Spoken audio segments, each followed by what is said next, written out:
distribución y la teoría del comercio internacional le presento yo. Y por último hay otras cuestiones que también algunas cositas que agregamos que les va a hablar Gastón.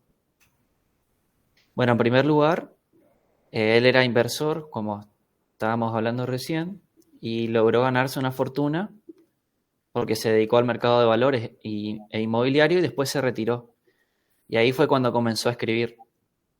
Publicó específicamente en 1810 y 1817. Se dice que tiene un enfoque pesimista debido a que, en contraposición con Adam Smith, que, bueno, Adam Smith veía como un panorama muy bueno para la economía de mercado, con un crecimiento constante, digamos, mientras que Ricardo veía como que tenía distintos problemas en la economía,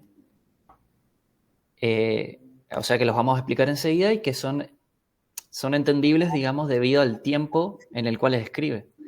Básicamente, durante el tiempo de Ricardo había una disputa, comenzaba a darse una disputa entre los terratenientes y los industriales, los capitalistas incipientes de ese momento, digamos. Más que nada hubo un gran debate alrededor de la ley de granos, de las leyes de granos, que imposibilitaban la importación de alimentos para Inglaterra. Se generó todo un debate debido a que eso encarecía el precio de los alimentos y, según expone Ricardo, eso perjudicaba a los capitalistas porque hacía que suba el precio de los alimentos y entonces los salarios. Pero bueno, eso lo vamos a desarrollar un poco más después. Su método fue deductivo. De hecho, eso es algo muy curioso, digamos, porque siendo un tipo práctico que no fue a la universidad ni nada, fue excesivamente deductivo. O sea, de hecho, a partir de supuestos parciales, pretendía llegar a conclusiones generales. Su supuesto principal es la teoría del valor-trabajo. Y Luciano, una cosa antes. A mí me parece importante que charlemos un minutito del tema del vicio ricardiano. No sé si lo tenés desarrollado por ahí o lo comento. No, comentalo nomás, pues no. Bueno, no lo pusimos. ¿Alguien sabe a qué se refiere el vicio ricardiano? Y que se dice que muchos de nosotros, y digo nosotros, ustedes, Carla, yo y ustedes que compartimos la profesión de economistas, de estudiantes de licenciatura en economía, ustedes, dice que muy a menudo tenemos tendencia a cometer o a mostrar el vicio ricardiano. ¿Alguien sabe a qué se refiere? Yo la verdad que no sé, pero me imagino que tiene que ver con las matemáticas y hacer todo muy, muy deductivo o algo así quizás. A ver, arranca ahí, pero en realidad Skousen lo define y de Pablo también lo trata. Dice, el vicio ricardiano está definido como la excesiva utilización de la construcción de modelos abstractos, excesiva, o bien el uso de supuestos falsos y desorientadores para probar resultados que uno apetece. O sea, cuando a partir del método deductivo plantea supuestos que ayudan a confirmar tu hipótesis, que es una hipótesis también que responde a una intención, se usa el término de vicio ricardiano, es decir, el exceso de modelo, y Skousen lo critica como, y lo criticaron también Keynes, lo criticaron otros economistas, lo criticó mucho Marx, por eso, si bien Marx toma la teoría del valor de Ricardo, pero lo criticó por el exceso de teoría y de modelo, y sobre todo porque esta cuestión de ratificar teorías a partir de supuestos no del todo comprobables. Y lo acusan de que este modelo deductivo atemporal y espacial, o sea, no toma en cuenta la historia. O sea, cuando no tomas en cuenta la historia, cuando no tomas en cuenta la sociología, otras disciplinas más blandas, más humanistas, y solamente te planteas modelos matemáticos que ratifiquen tu historia, podés caer en lo que se conoce como vicio ricardiano.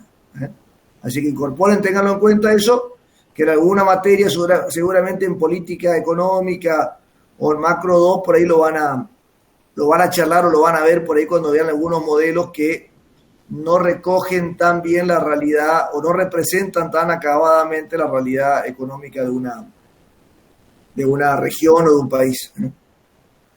Bueno, continuamos, Luciano. Bueno, entonces justamente, dado que su método era deductivo y abstracto, él se basa en distintos pilares para llegar a una conclusión similar, a una conclusión general. Los principales pilares son la teoría del valor trabajo, el principio de población de Malthus, que bueno, que ya sabemos, lo dimos en la clase pasada, la teoría de la renta y la distribución, y a partir de estos pilares él llega a una conclusión general es que después vamos a explicar mejor, que básicamente tienen que abrirse los mercados internacionales, dicho mal y pronto. En primer lugar, entonces, Gastón le va a explicar la teoría del valor trabajo. Bien. La teoría del valor trabajo de David Ricardo lo que hace es que hace una pequeña distinción entre el valor de uso y el valor de cambio. Pero él lo que hace es como que él toma la teoría de Adam Smith y la empieza a criticar y a partir de ahí empieza a esbozar su teoría. Entonces él lo que hace es que distingue entre dos tipos de bienes. Los bienes reproducibles, que son aquellos bienes que los podés reproducir o fabricar mediante el factor trabajo, y los no reproducibles, que son aquellos que no importa cuánto trabajo le pongas, vos no vas a poder fabricarlos.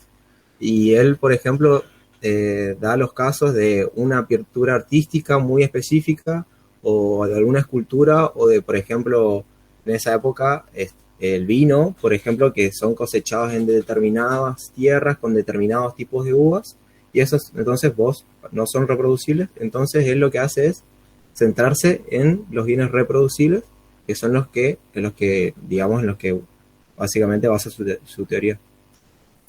Entonces él lo que se pregunta es qué es lo que le da el valor a los bienes, y en lo que él responde es que el poseer utilidad, o sea, que a vos te dé una utilidad que te sirva.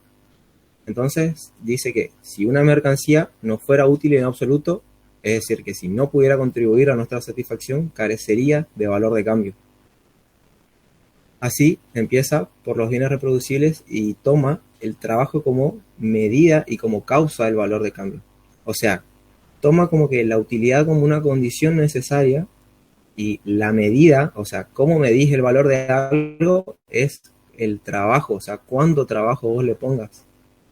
Así dice que la cantidad de trabajo cristalizada en un bien es lo que va a determinar su valor de cambio.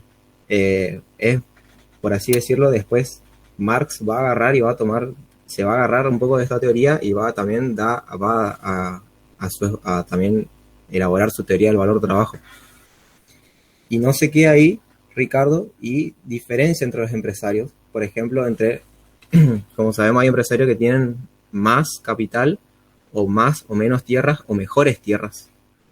Entonces dice que el valor de cambio de un bien va a depender del trabajo necesario para reproducir una unidad en las peores condiciones. Y ahí puse, por ejemplo, que en el caso del agro serían las tierras marginales.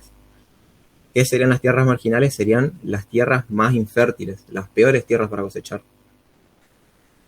¿Qué quiere decir esto? Que, por ejemplo, supongamos en el caso de alguien que planta maíz. El precio del maíz va a estar determinado por el precio que le ponga aquella persona que lo coseche en las peores condiciones, en las peores tierras. O sea, por ejemplo, en las tierras marginales. Y aquellos, por ejemplo, que las cosechen en mejores tierras, en tierras intermedias o en las tierras más fértiles, se van a apropiar de lo que sería la renta, digamos, la que después la va a dar Luciano, digamos.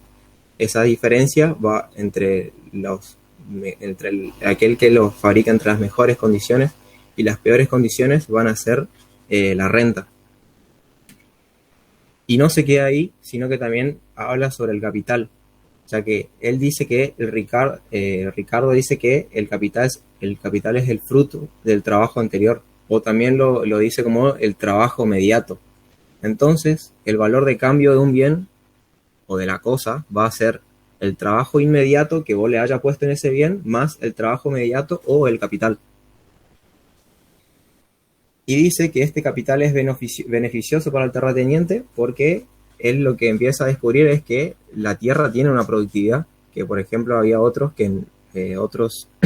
como por ejemplo Malthus, que no habían tenido en cuenta en su teoría, pero es perjudicial en cierta forma para el trabajador porque va a haber menos capital para pagar salarios, y este capital que se va a usar para mantener el nuevo capital, digamos, va a ir justamente al capital fijo, digamos, a amortizarlo o a renovarlo.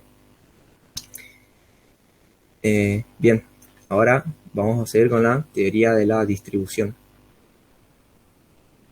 Bueno, en primer lugar, voy a explicar la renta de la tierra. Que una cosa ahí, Luciano, tengan bien presente esta teoría del valor, sobre todo como concepto global, el tema del valor está dado por el trabajo incorporado al bien, al inmediato, y el inmediato también tiene trabajo incorporado anterior, con lo cual también está relacionado con el valor trabajo. Lo cual, tengan en cuenta, pues puesto toma Marx tal cual, por eso se dice que Marx se encolumna dentro de los economistas clásicos, porque sigue la teoría de valor. También lo planteó Adam Smith. Adam Smith buceó un poco más con respecto a la teoría porque en realidad arrancó con esta teoría de valor-trabajo, después reconoció también el tema de utilidad en el dilema en la paradoja del agua y los diamantes, ahí como que plantea una incógnita que no tiene respuesta, o sea, como que planteó más dudas respecto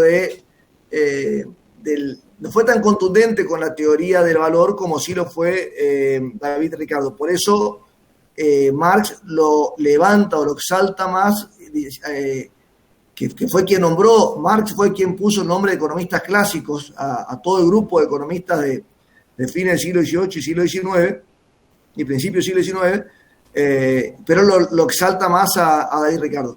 Y también vinculen esta teoría del valor con la teoría o con el desarrollo de la renta diferencial de la tierra, que está dentro de lo que va a ver Luciano seguramente ahora, como teoría de distribución, porque a la vez, según cómo se construye el valor de un bien,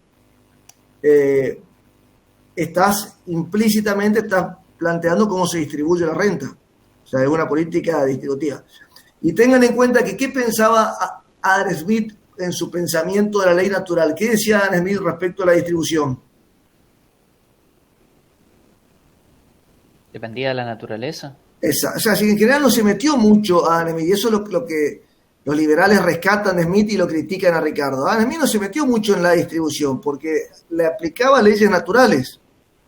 Entonces también discutió este tema del valor, del tiempo, pero no. Al plantear un estado gendarme, un estado limitado y que no se metiera demasiado en la actividad económica, solo estas tres funciones que vimos, la seguridad, la justicia y la provisión de bienes públicos, de infraestructura, Adam Smith no se metió a cuestionar. Entonces, hoy la visión que tienen un grupo de economistas es, mientras Adam Smith pensó en el desarrollo y en el crecimiento y cómo, siguiendo la orientación del mercado, la economía podía crecer, o sea, podía tener más riqueza, o sea, que más crecimiento, David Ricardo se embarulló, se complicó con el tema de la teoría de la distribución. Esa es un poco la crítica liberal que le hacen a David Ricardo. Y dio lugar, después vamos a ver, a planteos de los socialistas utópicos o de Marx. Pero bueno, a ver, te escuchamos, Luciano, con la teoría de la distribución. Bueno, justamente según Smith y también según los fisiócratas, era como que la renta procedía de la naturaleza y era algo como que no fue muy tratado. Sin embargo, Ricardo es como que se dedicó casi exclusivamente a la teoría de la distribución. Parecería como que se apuró en establecer una teoría del valor para poder pasar a la teoría de la distribución. Pero bueno, entonces él lo primero que dice es que la renta va a surgir en primer lugar porque hay propiedad privada, dice. ¿Qué quiere? O sea, ¿cuál es el análisis que dice? Bueno, si las tierras fueran ilimitadas, nadie pagaría una renta para poder producir en esa tierra. Básicamente porque puede producir en otra que está vacía. Entonces, en primer lugar, hay propiedad privada. Después, lo que él va a introducir es la idea de malthus, del crecimiento poblacional, que crece aceleradamente, la población crece aceleradamente, con lo cual la demanda de alimentos se incrementará también aceleradamente y comenzará a utilizarse más tierras, incluso aquellas que son menos fértiles. Y un poco como decía antes Gastón, como según Ricardo, el valor está fijado por la tierra marginal, aquella que se produce con menor eficiencia, digamos, las tierras que son más fértiles obtendrán un beneficio extraordinario, digamos, y ese beneficio extraordinario irá a parar a manos de los terratenientes. En este sentido, la renta será diferencial y surge básicamente porque hay distintos niveles de fertilidad en el suelo. También plantea la idea de que puede deberse a los rendimientos decrecientes, en el sentido de que yo estoy produciendo 100 por 100 pesos en mi tierra, duplico los factores y no voy a producir por 200, voy a producir por 180. Entonces hay una diferencia de 20 ahí, podemos decir, que vendría a ser un beneficio que después irá a parar a manos del terrateniente. Digamos, es un poco confuso, pero hay que pensarlo más como que si fuera algo secuencial, digamos. Produce 100 por un lado y 80 por otro. Entonces tiene una diferencia positiva de 20. Por otro lado, lo que deduce de todo este análisis un poco Ricardo es que la renta no aumenta el precio, sino que el precio es lo que produce que se aumente la renta, debido básicamente a que la población crece, la demanda de alimentos crece y eso empuja a la producción hacia tierras menos fértiles y ahí es cuando surge la renta. Un punto ahí, Luciano. Relacionen esto con la ley de granos y con el afán de Ricardo de que el precio de los alimentos sea lo más bajo posible. Porque sí, también en esta teoría de distribución, Ricardo dice, los terratenientes van a tratar de tener una economía cerrada, porque de esa forma no se importa trigo de otros países y el precio se mantiene alto. Se mantiene alto el precio y no hay mucha oferta por importación, se buscan tierras más marginales y eso hace que suba el precio. Cuando sube el precio, ¿quién es el que más gana? El trabajador siempre tiene. ¿Qué tipo de salario tiene el trabajador en esta etapa? De subsistencia. Exactamente. El trabajador no participaba de las ventajas de la revolución industrial de ese entonces, ni en derechos, ni en mayores derechos, ni beneficios sociales, ni en mejor retribución. Por las largas jornadas laborales. Y todo Exacto, pero todavía huelga, Gastón, derechos todavía no tenía, o sea, reclamos que después dieron lugar a algunos beneficios, pero en principio eran solamente reclamos y protestas. Entonces, precios, economía cerrada, poca oferta, precio alto y de esa forma mayor necesidad de buscar producción local en tierras marginales, sube más el precio, más renta para los terratenientes. Los que más se oponían o defendían la ley de cereales fueron los terratenientes, los que querían defender a ultranza la economía cerrada. Por eso todo el modelo de Ricardo tiene su lógica, y se metió sin duda en un tema crítico que es el de la distribución. Sí, justamente más o menos ese es el esquema que nosotros tratamos de darle a la lección, digamos. Primero, teoría del valor trabajo, después teoría de la distribución, y a partir de eso él dibuja todo un panorama de lucha de clases, como vamos a ver más adelante, un poquitito más adelante, y deduce que la única solución para que el sistema siga funcionando es la apertura comercial. Pero bueno, entonces, mientras que la renta sube en el largo plazo, debido a que se tiene que usar tierras menos fértiles y esto incrementa el precio, por otro lado, los salarios tienden, o sea, primero diferencia que hay dos tipos de salarios, salario natural y salario comercial. El salario natural es un salario de subsistencia, mientras que el salario comercial es aquel que se fija en el mercado. A largo plazo los salarios tienden a su valor natural que está dado por las necesidades fisiológicas del obrero y su familia, pero también psicológicas. Este factor psicológico es importante porque es el que le puede dar variación al salario natural, en el sentido de que si hay cambios socioculturales en la sociedad, puede ser que bienes que parecen comodidades en un principio se transformen luego en bienes de subsistencia o de primera necesidad.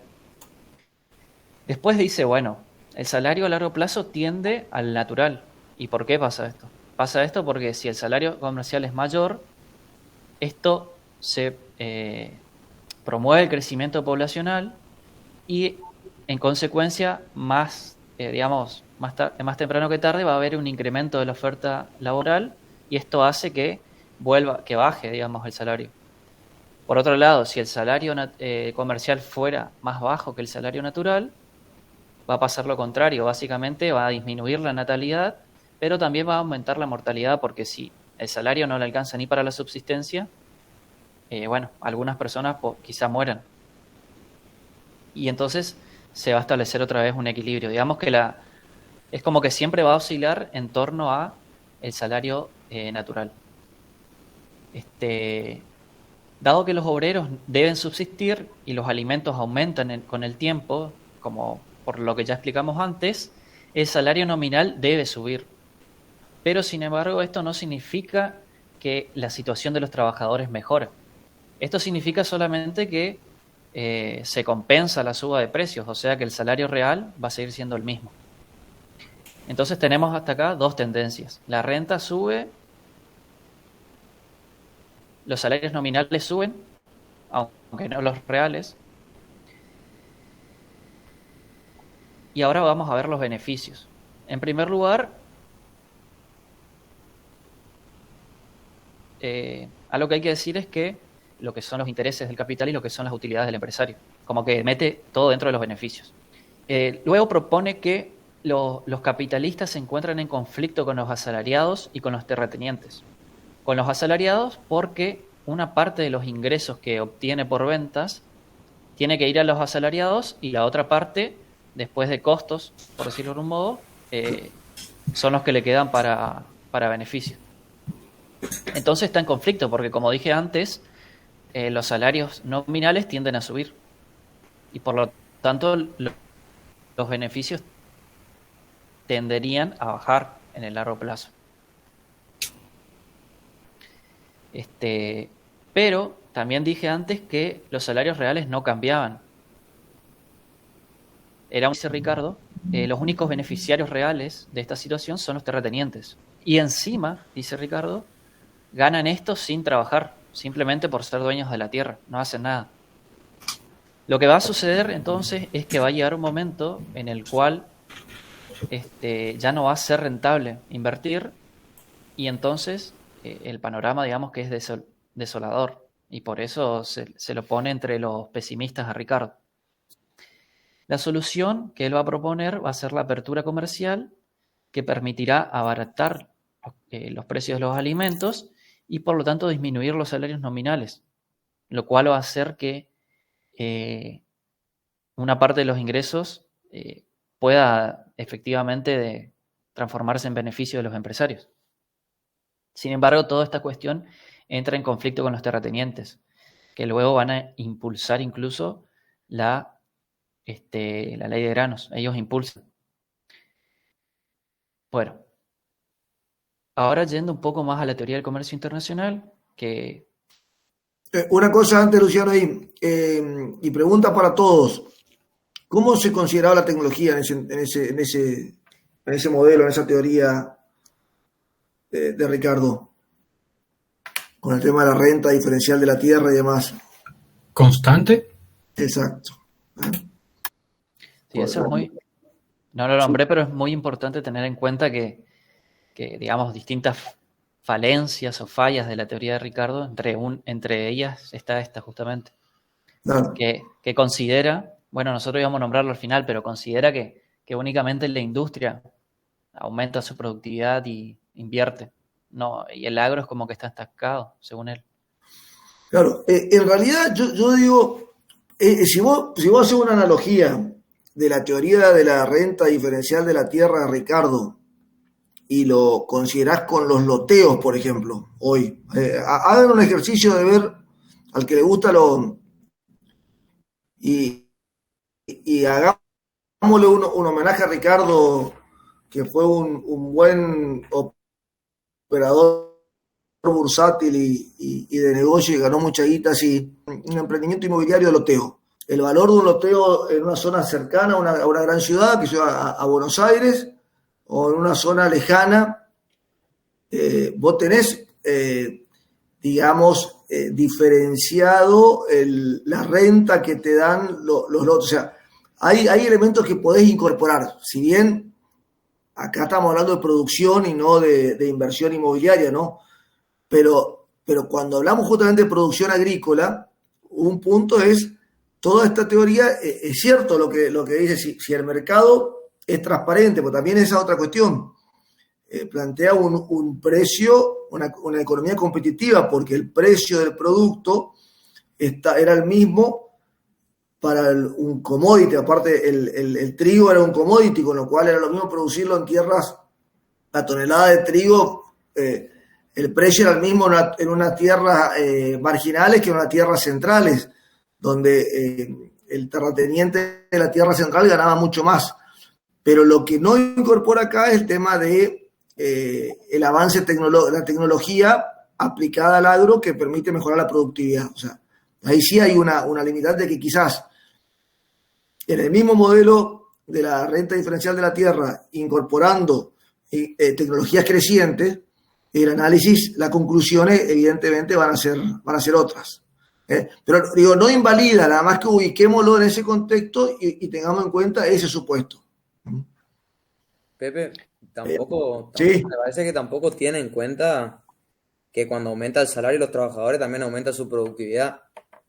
O sea, el tipo o sea, como no tienen nada en cuenta eso. Que por ejemplo, Smith sí lo había tenido en cuenta, ¿no? Es cierto lo que decís, pero también es cierto que en la Inglaterra de ese entonces, en los primeros 30, 40 años, 50 años de la Revolución Industrial, el salario, bueno, él después escribe sobre la ley de hierro del salario. ¿Van a comentar algo, Luciano, de eso? No. Bueno, pero habla el salario del trabajador, era el salario de subsistencia, y estaba dado por lo mínimo que necesitaba un trabajador para alimentar a él y a su familia.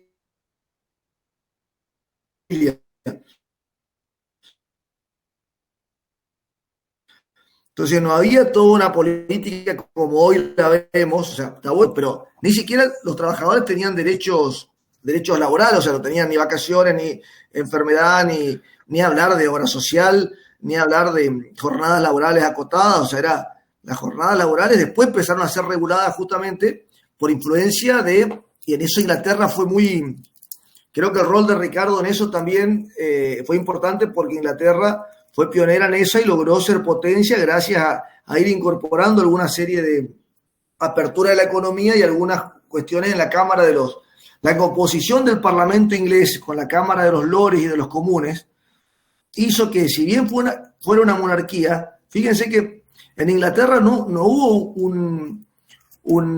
una revolución como en Francia, que terminó fusilando o asesinando a los monarcas. En Inglaterra convivió el Parlamento con la monarquía hasta el día de hoy, porque Inglaterra tuvo la viveza de generar, o las fuerzas políticas tuvieron la viveza de escuchar a los comunes. Justamente en el Parlamento y la Cámara de los Comunes participaba gente que no era de la nobleza, sino era gente de la burguesía que se estaba formando, trabajadores y comerciantes y banqueros, que llevaban su voz al Parlamento, y el Parlamento tomaba decisiones, fue tomando, como este tema, cuando eliminó la ley de granos, cuando empezó a reglamentar las jornadas laborales. Pero está bien lo que vos decís, pero en el sentido de que tengamos en cuenta que tampoco existía el principio de motivación del trabajador producto de pagar por productividad, ni hablar de pagar por productividad o premios por rendimiento y demás, era cuánto cobraban lo que necesitaban para vivir. Por eso era clave el valor del alimento, el valor del trigo, básicamente. Si subía el valor del trigo, subían los salarios y la distribución de la renta, digamos, tenía que destinar más al sector trabajador.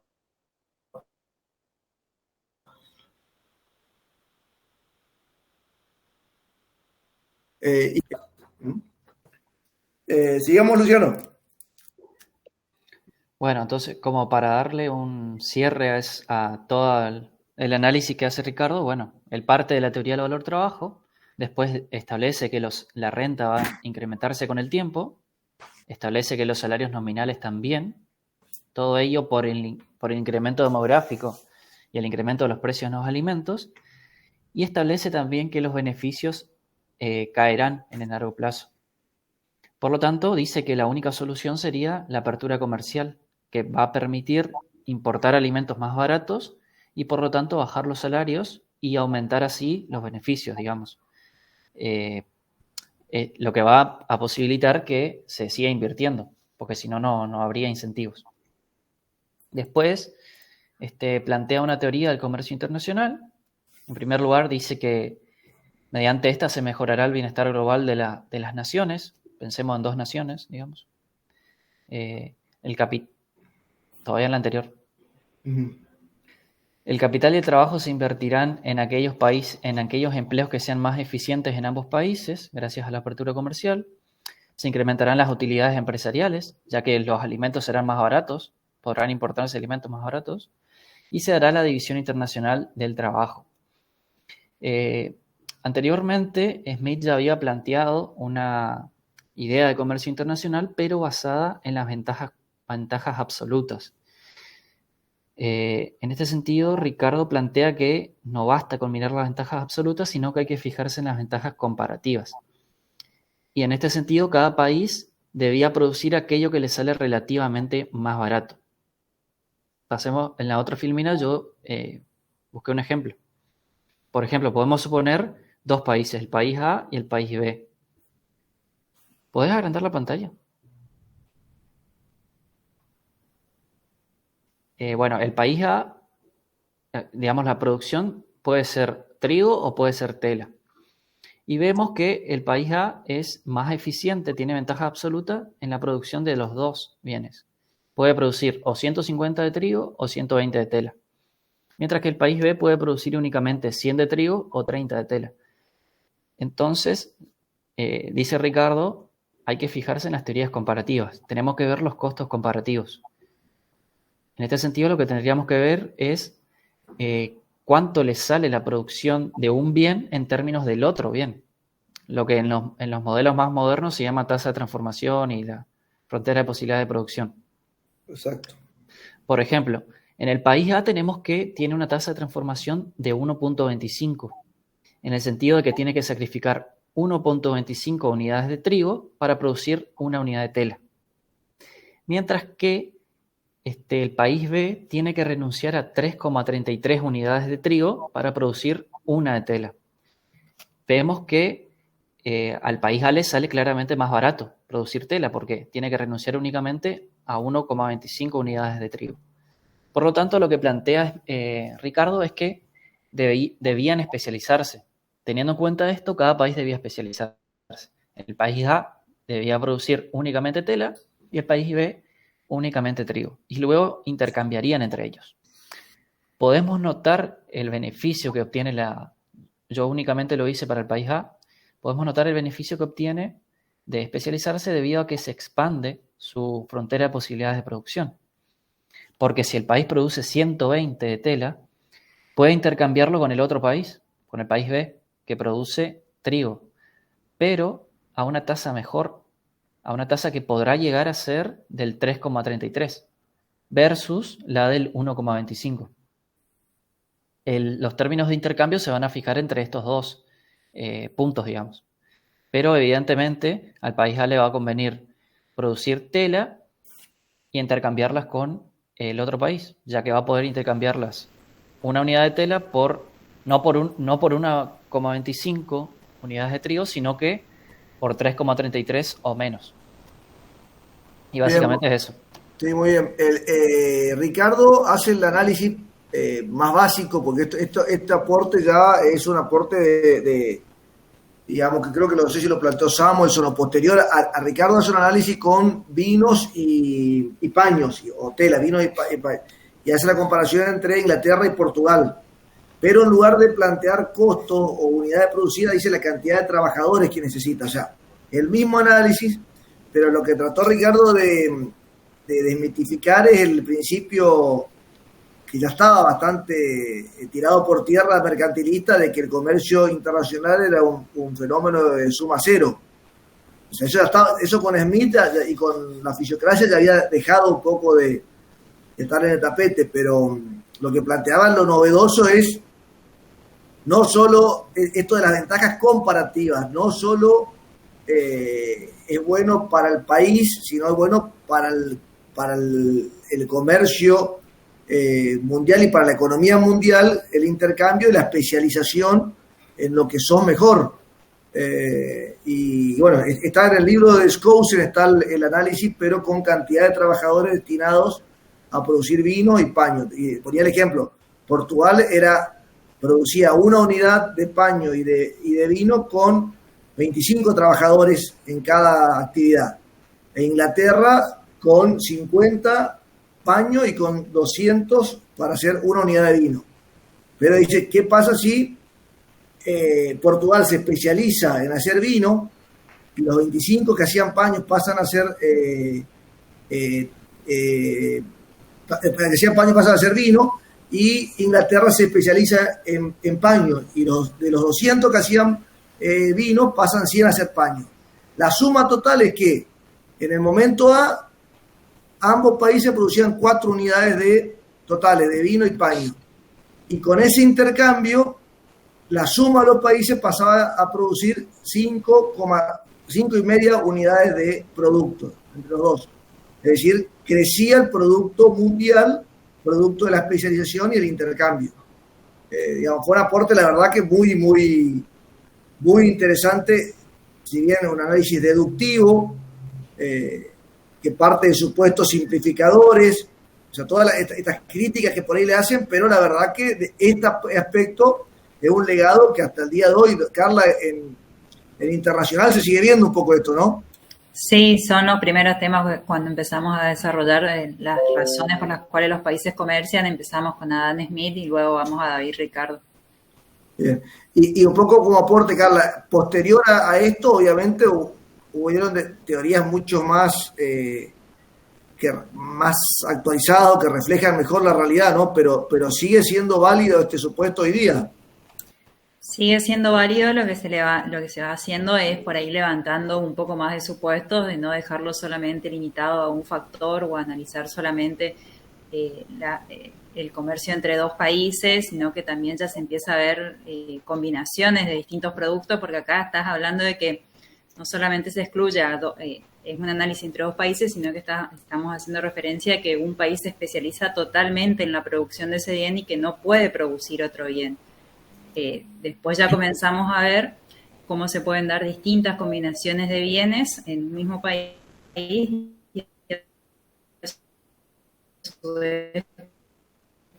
qué impacto tiene esto hacia el mercado laboral, porque esto repercute. Claro. Y ahí, ¿quién se destaca después después de los pensadores más contemporáneos?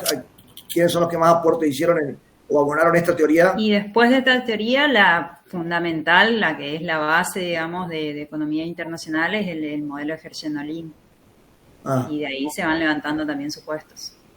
Y la teoría de las ventajas competitivas también, ¿no? Que sale del enfoque sino que también plantea el tema de la productividad y de la competitividad de las naciones.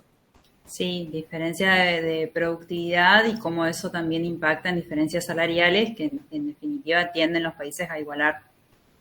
Bien, perfecto. Adelante, Luciano. No sé si van a hablar algo de la ley de los rendimientos decrecientes.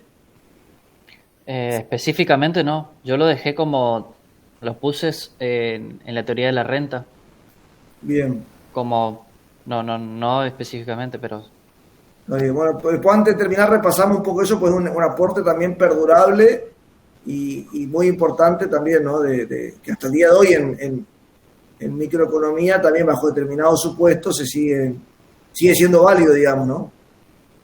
bueno, para cerrar esta idea de el comercio internacional, bueno, también hay que decir que tiene distintas, digamos, se hacen distintas críticas a este enfoque porque no tiene en cuenta quizá la diferencia que hay entre los distintos países, porque digamos que en este momento a Inglaterra claramente le convenía la apertura internacional, era un país que estaba muy avanzado, pero quizá a otros países que no están tan avanzados no les conviene, quizá no se beneficien tanto. Hay todo como una crítica también, bueno, con el tiempo se dijo que era positivo porque los bienes industriales iban a caer en precio y los bienes primarios iban a subir debido a la escasez, y después como que no sucedió tanto eso, pero hay como también una crítica a esto. Y ahora, bueno, Gastón le va a hablar de otras cuestiones. Bien. ¿Alguna pregunta, chicos, hasta acá, antes de entrar a la parte monetaria? ¿Algún razonamiento, alguna reflexión que quieran hacer? Bueno, seguimos. Bueno, yo le voy a hablar de su teoría bancaria y lo que él denominó el problema de la moneda. Bueno, en el siglo XVIII y siglo XIX se transcurrieron lo que eran las guerras napoleónicas y lo que pasó era que Inglaterra estaba un poco aislada del mundo.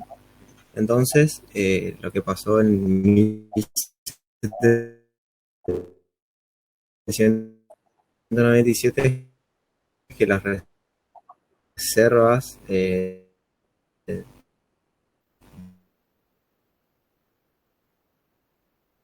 forma gradual y esto obviamente que los dueños de los bancos empezaron a observar y lo que ellos dijeron era que el precio, justamente eso, que el precio del oro era lo que estaba subiendo. Como bien ya dijo Luciano, Ricardo era un operador bursátil y se manejaba en el ámbito financiero y no era un operador menor, sino que era un gran operador de grandes sumas. Y al ver esto, él comenzó a investigar y se dio cuenta de que los dueños del banco estaban en un error de diagnóstico básicamente, y no era que el precio del oro estaba subiendo, sino que era que el precio de la libra era justamente lo que estaba disminuyendo, o sea, estaba perdiendo valor adquisitivo. Y esto es lo que él denominó el problema de la moneda, que es lo que ya Cantillon, Hume y Smith ya habían elaborado, que lo que estaba sucediendo justamente era que el banco estaba emitiendo papel moneda, o sea, libras, para financiar los gastos del gobierno. ¿Qué era lo que habían dicho Cantillon, Hume y Smith? Era que si la economía tenía más dinero del que él necesitaba, los precios comenzaban a aumentar, y si tenían menos dinero, la inversa. Entonces, lo que... Gastón, y el resto, ¿cómo se llama esa teoría? ¿Cómo la estudian ustedes en macro, en principios, a esta idea de la relación entre cantidad de dinero y precios? Cuantitativa del dinero. Muy bien. ¿Quién es? ¿María Paula? ¿Quién habló? Sí, Paula. María Paula, perfecto. La teoría cuantitativa del dinero, que tuvo diferentes etapas, la versión de Fisher, la versión de Friedman, pero arranca allá en Noreste, arranca en el siglo XIII esta visión, y después se aplica mucho en la España post-colonial, con el ingreso de toda la plata y el oro de América, esta visión de que la cantidad provoca aumento de precios. Si no crece el aumento de la cantidad de dinero, si no crece la economía, termina siendo inflacionaria. Se conoce como teoría cuantitativa del dinero. Sí, dale, diga todo. Así, Ricardo lo que hace es que adopta lo que se llama el Current Principle, y era que la emisión de billetes no debería superar jamás las reservas de oro que tenía que tener el Banco de Inglaterra, que era totalmente contrario al Banking Principle, en el que decía que la cantidad de billetes se deberían adaptar a la economía, digamos, lo cual es complicado de calcular, digamos, sobre todo para esa época. Entonces, él decía que los billetes deberían ser convertibles a oro, pero a lingotes y no a monedas, así se restringía un poco esta convertibilidad y puedes proteger, digamos, las reservas del Banco de Inglaterra, y a su vez decía que él se lo toma como liberal, digamos, pero él decía que el monopolio de estos billetes y de esta convertibilidad debería tenerla solamente el Banco de Inglaterra, y no debería haber otro tipo de casas ni nada. Tampoco avalaba lo que era el mercado negro, digamos. Así, en los últimos años de su vida, él participó de la Cámara de los Comunes de Inglaterra. Bueno, el Parlamento estaba conformado por la Cámara de los Lores, que principalmente está conformado por lo que son miembros eclesiásticos, y la Cámara de los Comunes son aquellos que son elegidos por el pueblo. Y él decía que los salarios no deberían estar regulados, y a su vez él decía que se debería proporcionar ayuda al indigente, ya que decía que los impuestos que se cobraban estaban calculados no para hacer ricos a los pobres, sino para empobrecer a los ricos. Y a su vez también se oponía de las leyes del maíz, porque decían que solamente reducían las ganancias del mercado internacional. Bueno, otras ¿Qué era la cuestiones. ley del maíz, Gastón? Más o menos así. Y las leyes del maíz, esto surgió, viene de malas cosechas ya que tenía Inglaterra, y a su vez, tras las guerras napoleónicas, hubo una faltante de granos, digamos, ya en Inglaterra. Entonces, la gente comenzó a importar granos, empezó a traer de afuera, y los terratenientes esto no les gustaba, obviamente, porque cuidaban sus intereses. Entonces empezaron a impulsar este movimiento hasta que en 1815 hasta 1846 se sancionó ese fue el plazo en el que estuvo la ley de granos,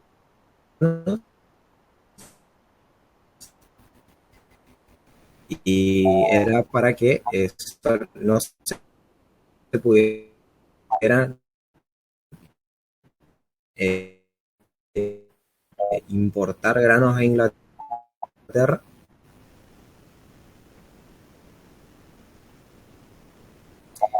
Y así lo único, y para restringir justamente la importación.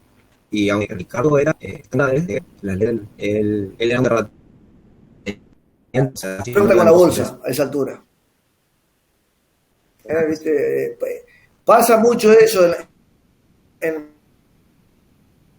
Vamos a ver varios, o van a ver ustedes ya por ahí, que cuando la gente llega ya a un nivel de plata muy alta, se vuelve más filántropo, se vuelve más,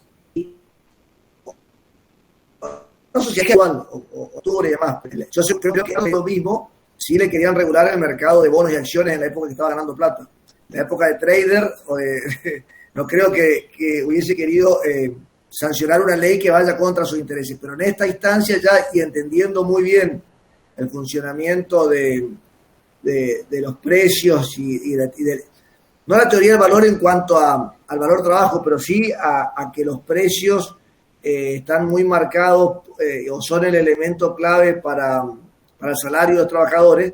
Creo que él veía que también, Gastón, yo creo que por ahí lo va a tener, él hablaba de que había una tendencia inevitable al estado estacionario de la economía. En eso era coincidente con Malthus. Acuérdense que, Ricardo, lo encolumnamos entre los pesimistas, diferente a Adam Smith, que Adam Smith decía que la economía iba a crecer con la ley natural y guiada por el mercado, la división del trabajo y la acumulación de capital.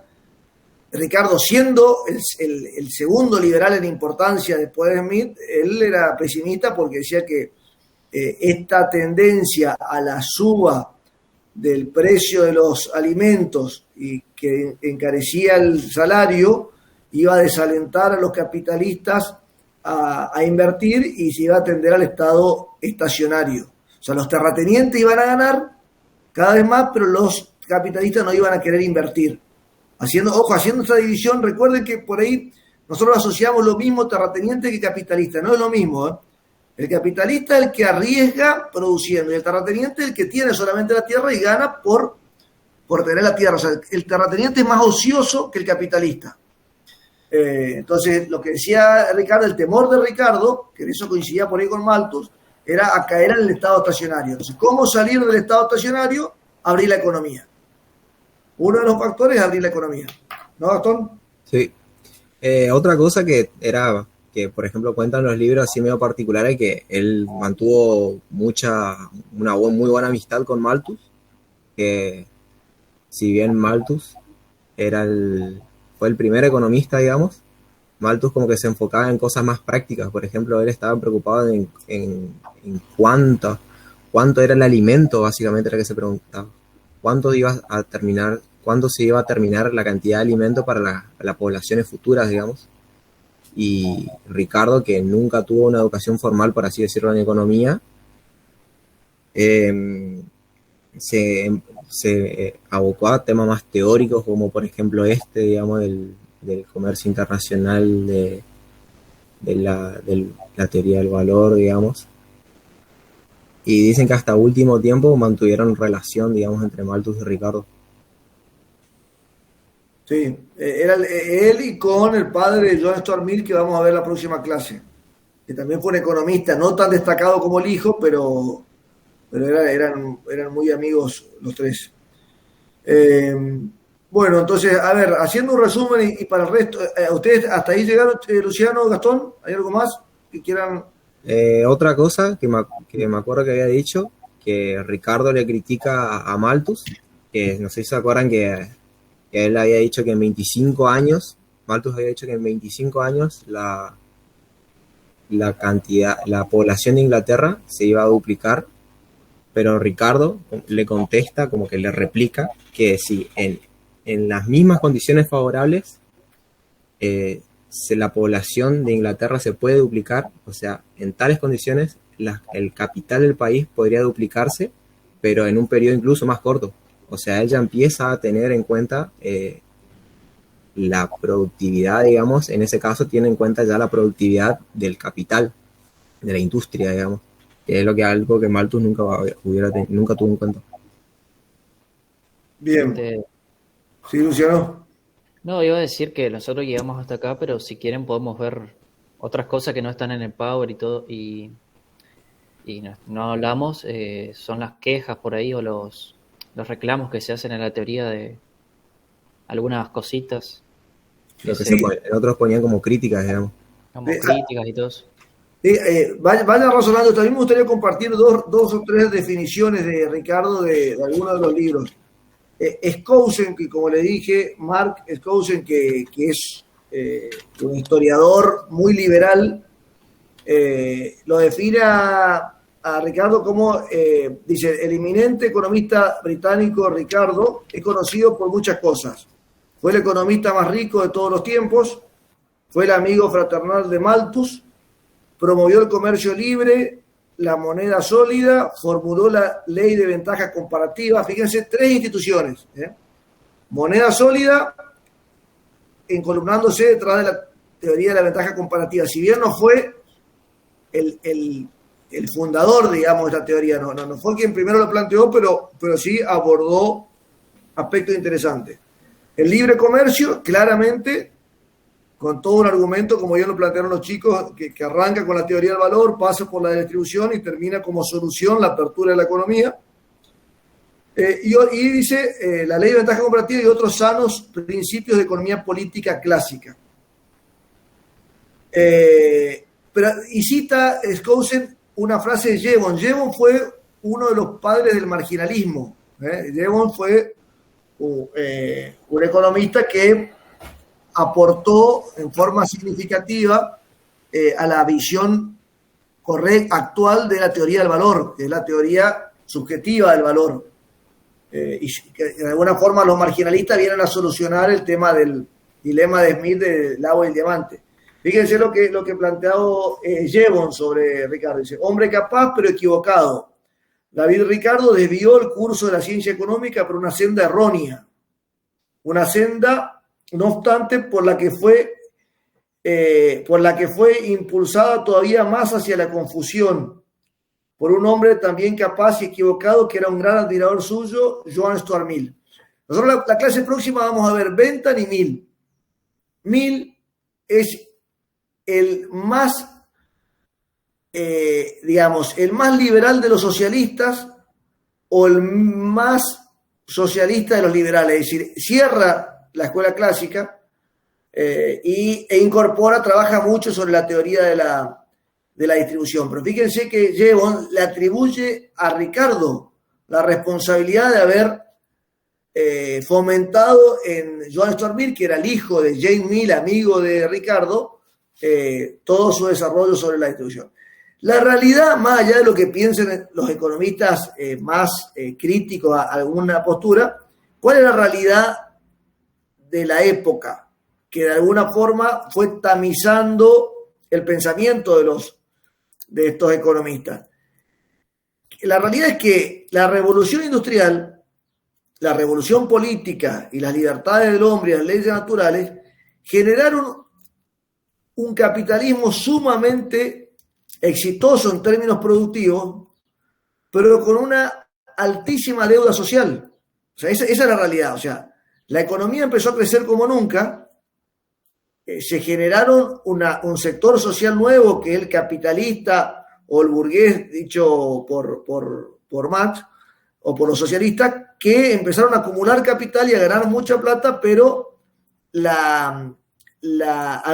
en general la población estaba mejor, pero la distribución del ingreso era horrible. ¿Por qué? Porque no había derechos sociales y el salario, esto que dijo Vicente hoy, no había ningún concepto que yo creo que después vamos a ver cuando analicemos bien Marx y cuando analicemos Schumpeter.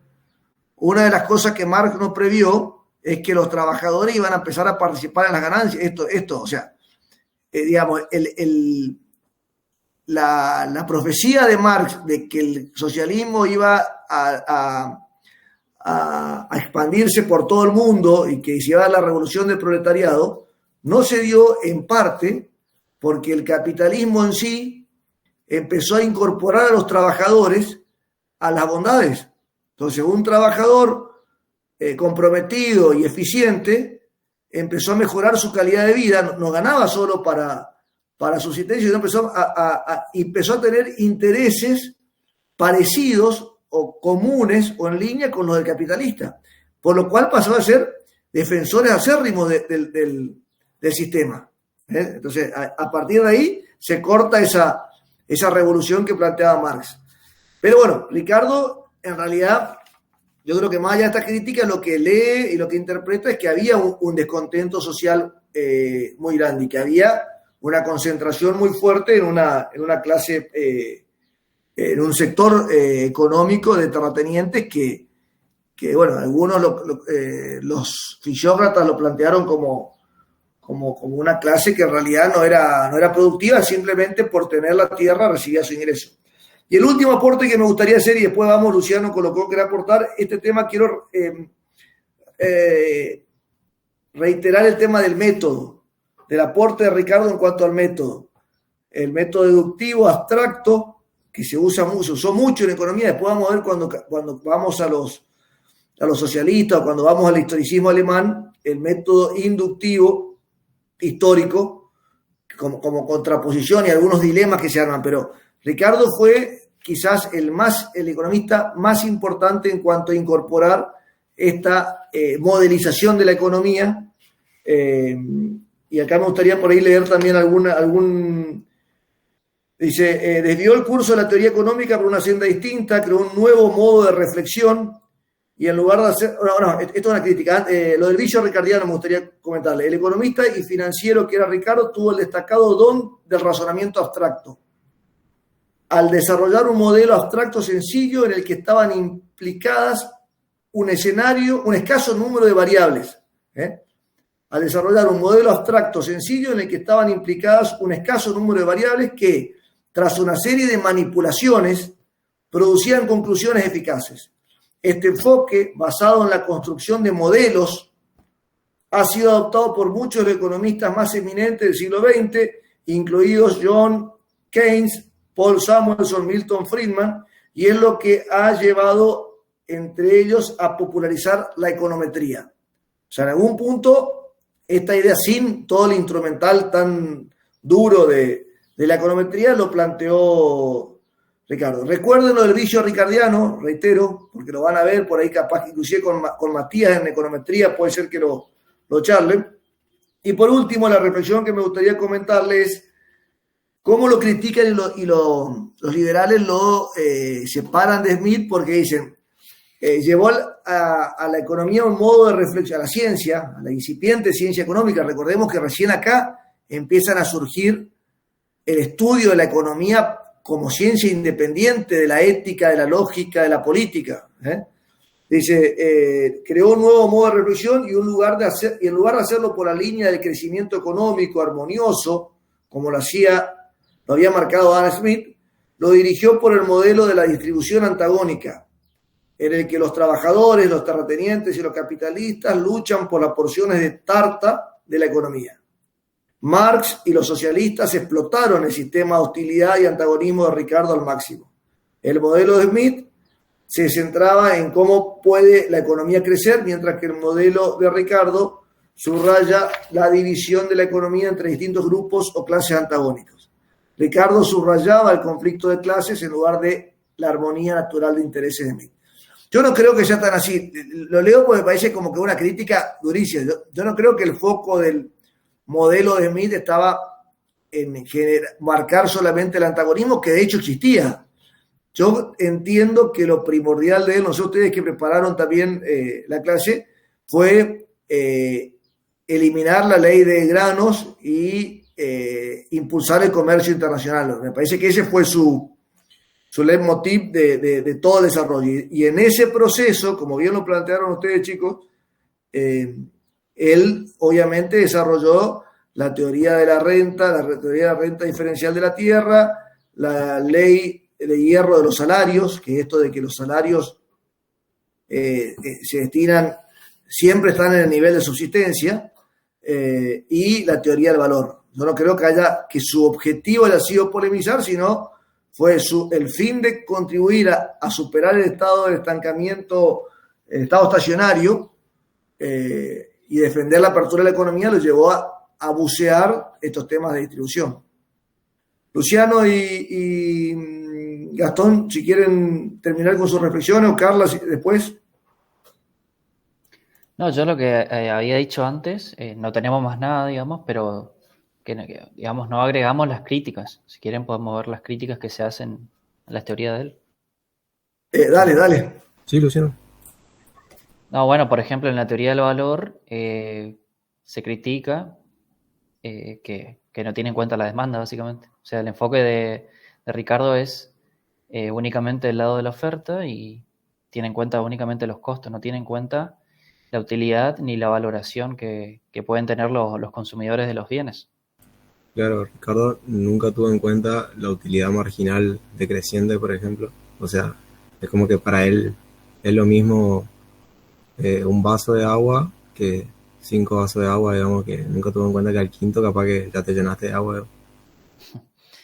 No, bueno, por ejemplo, también después en la teoría de la renta, también se critica que no tiene en cuenta que el agro puede implementar distintos avances tecnológicos, puede avanzar tecnológicamente.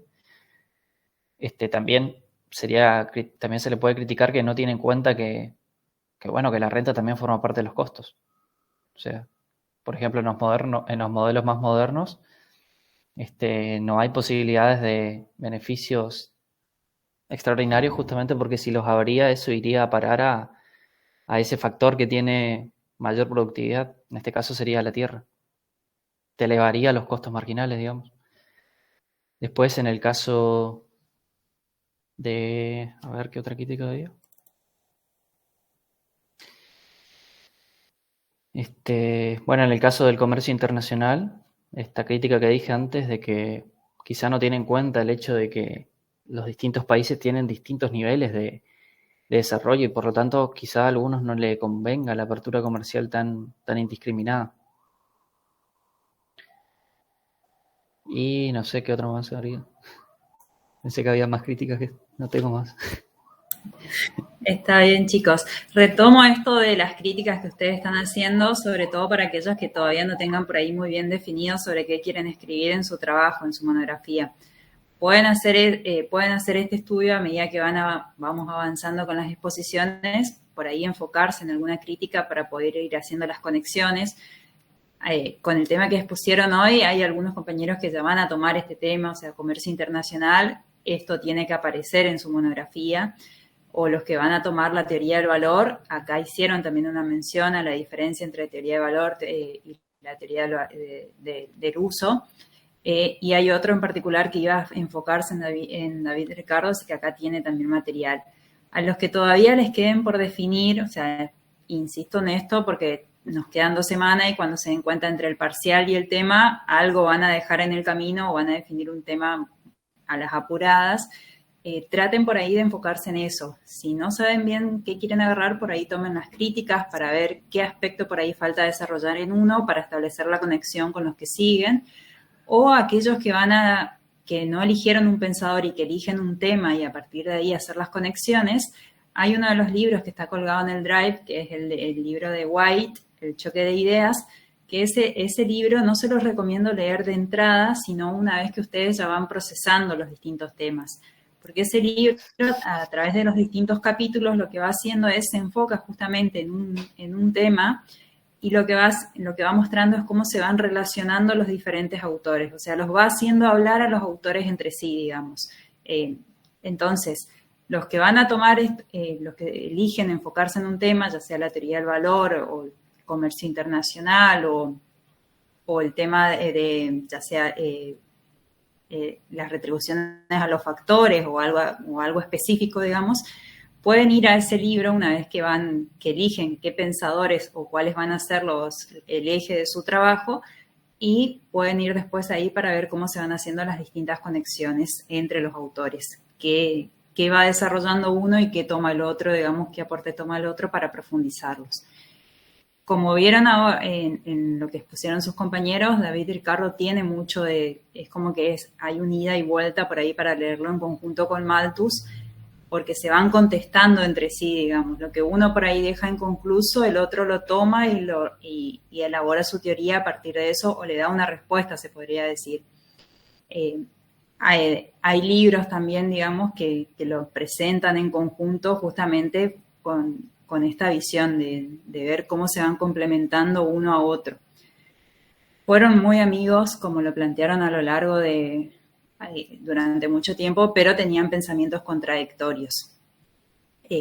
Pero es muy enriquecedor leerlos en conjunto porque nos da la base para lo que va a seguir, que va a ser el desarrollo de Marx. Bueno, de acá en adelante lo que nos queda, bueno, mañana no tenemos clases, así que nos volvemos a encontrar el jueves, porque el martes, si no me equivoco, hay mesa también de examen, así que nos veríamos el próximo jueves. Nos queda la semana que viene las 2 últimas clases antes del examen. La semana que viene tenemos Teoría de la Utilidad de Bentham y John Stuart Mill, y nos queda una más, que es la de los socialistas, socialismo en términos generales con distintos autores. Hasta ahí van a ser los temas que van a entrar en el primer parcial. El primer parcial, acuérdense que es el martes 28.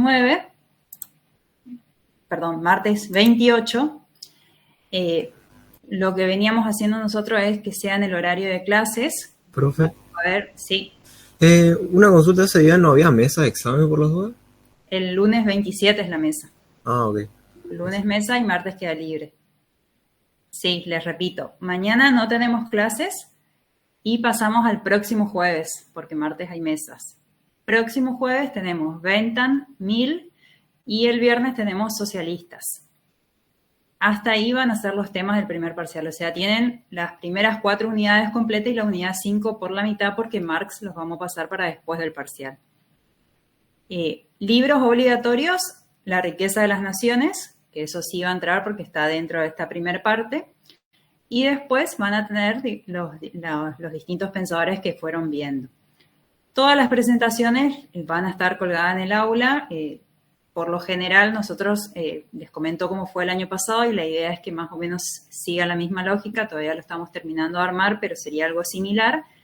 El año pasado lo que hicimos fue un primer parcial grupal entre 2 o 3 integrantes. Nosotros les dábamos las consignas para el aula virtual y ustedes tenían 1 hora y media o 2 aproximadamente para desarrollar las ideas. Eso lo armaban en un Word y lo subían después al aula. Tienen todo el material a disposición, por eso es que les pedimos que vayan compartiendo las presentaciones, porque eso les puede servir a ustedes de base, eso va a estar en el aula y a su vez van a tener los libros. Como les había recomendado anteriormente, la idea es que ustedes vayan viendo por lo menos los libros para ir identificando cómo trata cada uno de los temas, porque va a servir para hacer sus fundamentaciones. No es un parcial en donde ustedes tengan que desarrollar una teoría, o sea, no le vamos a preguntar qué decía la teoría del comercio internacional de Ricardo. O sea, no va a ser específico, no va a ser un parcial de temas a desarrollar, sino va a ser de aplicación de temas. Entonces, ustedes se van a poder encontrar con cita de algún libro en donde ustedes tendrán que justificar qué autor lo trata de esa forma o qué autor está a favor o qué autor opina en contra de esa cita. O pueden encontrarse también con algún artículo periodístico en donde ustedes tengan que contrastar también qué autor está a favor o qué autor está en contra de esa postura. O qué autor, si ese autor lo traemos a hoy, digamos, apoyaría o tiene un pensamiento contradictorio a lo que se está planteando. A lo que apuntamos a eso, que ustedes puedan ir identificando y hacer esas asociaciones entre lo que desarrolló, lo que fue el pensamiento económico, pero un poco traerlo un poco a hoy, digamos. O sea, qué cosas hoy podrían estar vigentes. Esa es la idea. Por eso traten de ir identificando qué temas desarrolla cada uno, cuáles son las ideas principales y también, digamos, cuáles van dando respuesta a los distintos temas también. Esto de que a medida que fuimos avanzando, fuimos viendo qué tomaba uno del anterior, cómo lo contrastó, sobre qué aspectos continuó el desarrollo y cuáles no, digamos. Entonces, vayan en ese sentido. Y como les planteaba, el libro de White, por ahí, para darle un cierre a medida que van avanzando con la lectura, para ir uniendo también los temas y los distintos autores. Eso se los confirmaríamos bien la semana que viene, pero eso fue la forma en la cual nosotros hicimos el examen el año pasado y la idea es más o menos seguir manteniendo un poco esta lógica para que no sea un parcial a desarrollar, sino que sea algo que a ustedes les sirva y de esa forma se acuerden un poco más, digamos, de las distintas ideas. ¿Alguna consulta, alguna pregunta que quieran hacer?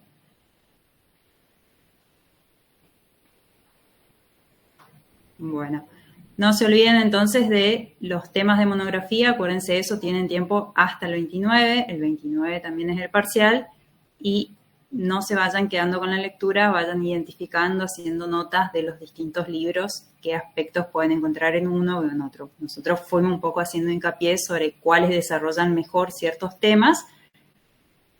Ese sería como la primera lectura a hacer y después profundizar un poco con algún otro libro. Bueno, si no quedan más preguntas, dudas, lo que les pido es, Luciana y Gastón, cuando puedan compartan también la presentación, así ya la subimos al aula. Ahí ya la mandamos. Bueno, ni bien la manden, la subo. Un apuntecito también, por si les sirve a los chicos. Perfecto, subo las dos cosas al aula y nos volvemos a encontrar el próximo jueves. Chao, profe. Bueno, nos vemos. Chao, profe.